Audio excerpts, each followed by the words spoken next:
পৃথিবী যতদিন থাকবে ততদিন পর্যন্ত কোরআন তেলাওয়াত দোয়া দুরূদ থাকবে, কোনো বিনিময় কেউ নেওয়ার কোনো অনুমতি নেই।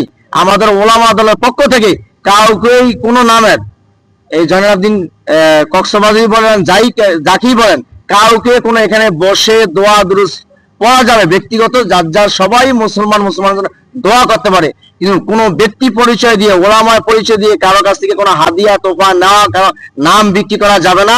আপনারা সাংবাদিক ভাইরা যারা আছেন এরা এর ব্যবস্থা নিবেন, যদি না পারেন আমাদেরকে বলবেন। ওলামা দলের পক্ষ থেকে কাউকে নিয়মিত কণ্ঠ নিয়ে এখানে কোরআন তেলাওয়াত করে হাদিয়া তোফা নেওয়ার ব্যাপারে কোনো অনুমতি প্রদান করা হয়নি।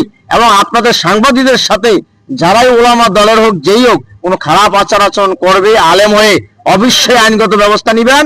আপনারা না পারলে আমাদের সাথে বলবেন। এখানে শেরেবাংলা নগর থানা আছে, থানায় আমরা অভিযোগ দিব।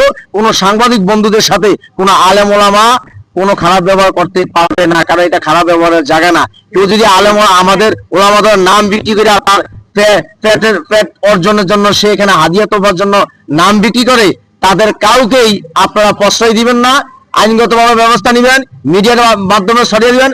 বাংলাদেশ জাতীয়তাবাদী ওলামা দলের কেন্দ্রীয় কমিটির সম্মানিত আহ্বায়ক আলহাজ কাজী মাওলানা সেলিম রেজা এবং সম্মানিত সদস্য সচিব অ্যাডভোকেট আবুল হোসেন এবং দপ্তরের সম্মানিত আমাদের দায়িত্বপ্রাপ্ত যিনি আছেন হাফেজ মাওলানা মাসুম বিল্লাহ ভাই সহ সকলের একই কথা, ওলামা দলের পক্ষ থেকে কাউকে এখানে কোনো অনুমতি প্রদান করা হয় না, যেখানে কন্টিনিউ কোরআন তেলাওয়াত করে হাদিয়া তোফা নিবে, মানুষকে বিরক্ত করবে।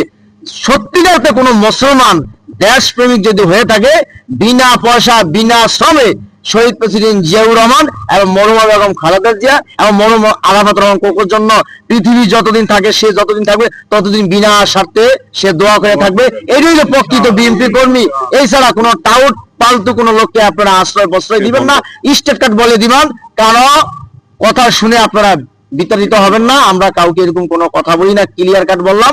সাংবাদিক ভাইরা সবাই ভালো থাকেন, সবাই সুস্থ থাকেন। আমাদের মরহুম প্রেসিডেন্ট জিয়াউর রহমান এবং মরহুমা বেগম খালেদা জিয়া এবং মরহুম আরাফাত রহমান কোকোর জন্য দোয়া করুন। আল্লাহ রাব্বুল আলামিন যেন ওনাদের কবরের জিন্দেগিটা ভালো করে দেয়, ওনাদেরকে যেন জান্নাত নসিব করে দেয়।